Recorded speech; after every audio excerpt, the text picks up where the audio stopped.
समाजाला किती भावनिक करायचं आणि समाजासमोर किती नौटंकी करायची हे शिकायचं असेल तर फक्त मनोज जरांगे याच्याकडून. कारण की आज उन्हामध्ये बसायचं म्हणजे समाजाला वेड्यात काढायचं, समाजाला भावनिक करायचं आणि तिथं गोळा करण्याचा हा केविलवाना प्रयत्न आहे. सगळ्या महाराष्ट्रातील गोरगरीब मराठ्यांना सगळ्याला माहीत झालंय मनोज जरांगे हा सेटलमेंट योद्धा आहे आणि हे सगळं सेटलमेंट करण्यासाठी चाललेला खटाटोपे, बाकी काही नाही. गोरगरीब मराठ्यांना काय मिळालं? गेल्या अनेक दिवसापासून ते आरक्षणाच्या मुद्द्यावर उपोषण, वाशीला जाऊन आला, मुंबईला आझाद मैदानावरून जाऊन आला. त्यांनी काय दिलं? ते फक्त सेटलमेंट मिळाले. त्याच्या कार्यकर्त्याला 1300-1350 कोटीचे कामं मिळवून दिले आणि त्याच्यामध्ये याची पार्टनरशिप आहे त्यासाठी. आणि आता पुन्हा काय झालंय? मराठा उपसमिती बरखास्त करा म्हणतोय. मराठा उपसमिती बरखास्त करा म्हणजे काय? विखे पाटील आता 1300-1350, विखे पाटलांनी माझ्या मते 900-950 कोटीचं काम दिलं. काही दुसऱ्या मंत्र्यांची टोटल 1300-1350 कोटी. मग विखे पाटलांनी आता 900-950 कोटीचं काम दिल्याच्या नंतर पुन्हा मागत असतील ते देणार कुठून?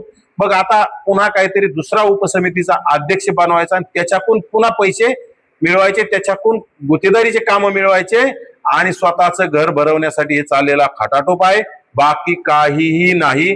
जरांगे कितीही उपोषण केले, किती आंदोलन केले, उन्हात केले, त्यांनी खरं तर कपडे काढून उन्हात बसावं आमची अशी मागणी आहे.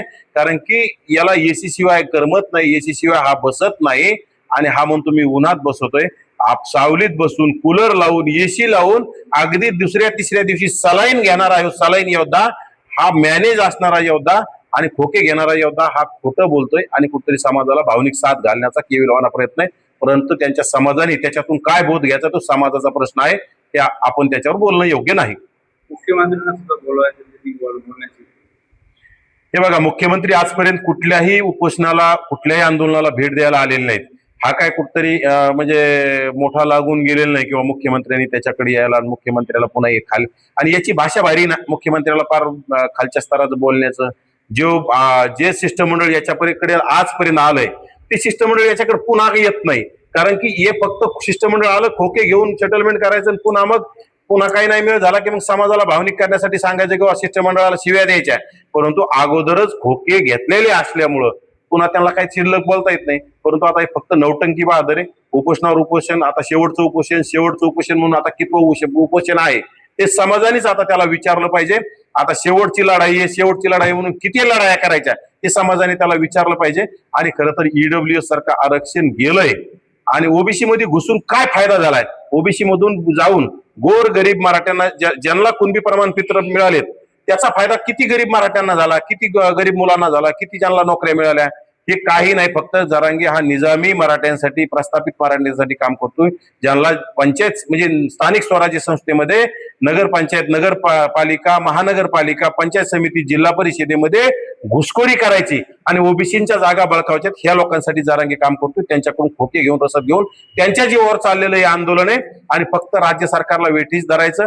आणि जे डॉक्टर बाबासाहेब आंबेडकरांच्या संविधानात बसतच नाही, ते विहिरीतच नाही तर पोऱ्यात कुठून येईल अशी परिस्थिती असताना चुकीच्या मागण्या करायच्या, ते कोणीही त्याच्या मान्य करू शकत नाही. तो उन्हात काय कपडे काढून जरी उन्हात बसला तरी सुद्धा त्याचं मागण्या मान्य होणार नाहीत. समाज किती आला आणि काही जरी झाला त्याच्या मागण्या आता मान्य होण्याच्या पुढे गेल्यात.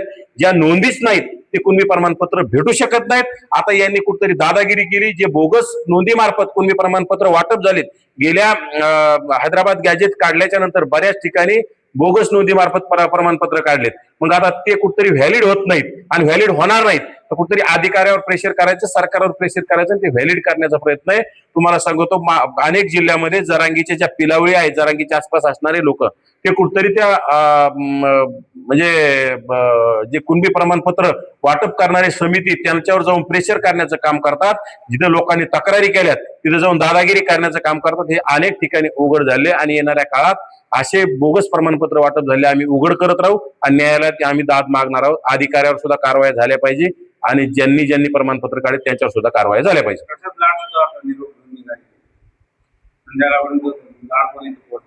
प्रसाद लाड काय मग काय 2-4 दिवस झोपलेला होता का? आता गडबडीने निघायला लागला. म्हणजे हे सगळे नौटंकी दिसतंय. सरकार आणि जरांगीची मिली बघत आहे.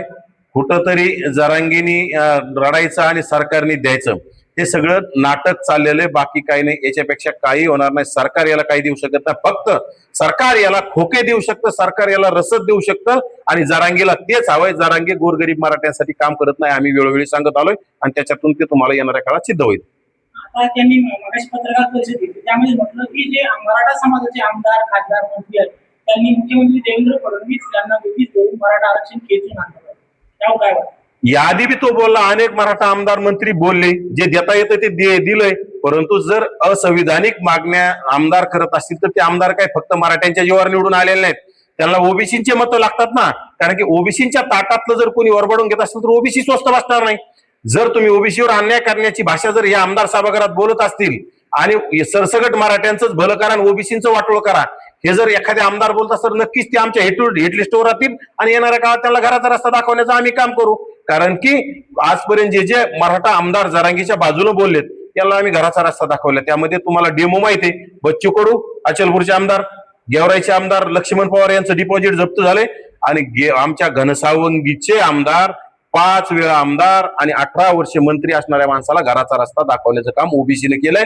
आणि येणाऱ्या काळात जे जे चुकीच्या मागण्याला जरांगीच्या समर्थन करतील याला सुद्धा घरी जावं लागणार आहे आणि नक्कीच ओबीसी समाज त्याला घराचा रस्ता दाखवेल. तुमची आता भूमिका काय असणार आहे? ते उपोषणाला बसणार आहेत, ओबीसीची काय भूमिका आहे?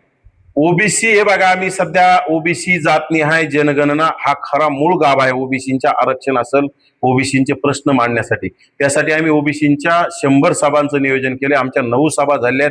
आज संध्याकाळी आमची आपलं सातारा जिल्ह्यात फलटण तालुक्यामध्ये संध्याकाळी सभा आहे, ओबीसी जातनिहाय जनगणना जनजागृती अभियान सभा. उद्या संध्याकाळी मेहकर तालुक्यामध्ये सभा आहे, परवा लोणार तालुक्यामध्ये सभा आहेत. आमच्या 100 सभा लवकरच कंप्लीट होतील आणि जरांगीच्या आंदोलनाच्या अगोदर आम्ही सभेचं घोषणा केली. कारण की ओबीसीची हे जनगणना सुरू झाली पण त्यामध्ये ओबीसी जातीचा विविध जातीचा कॉलम नसल्यामुळं ओबीसीच्या तोंडाला पानं पुसल्या जात आहेत. त्याचा आम्ही जाब विचारण्यासाठी जातनिहाय जनगणनेचा आम्ही मुद्दा खांद्यावर घेऊन 100 सभा घेत आहोत आणि उपोषणच करावं आणि समाजाला वेड्यात काढावं आणि आपले घरं भरावेत असा आमचा कुठलाही हेतू नाही. आम्ही समाज जागा करून समाजाला न्याय मिळण्यासाठी लढत आहोत.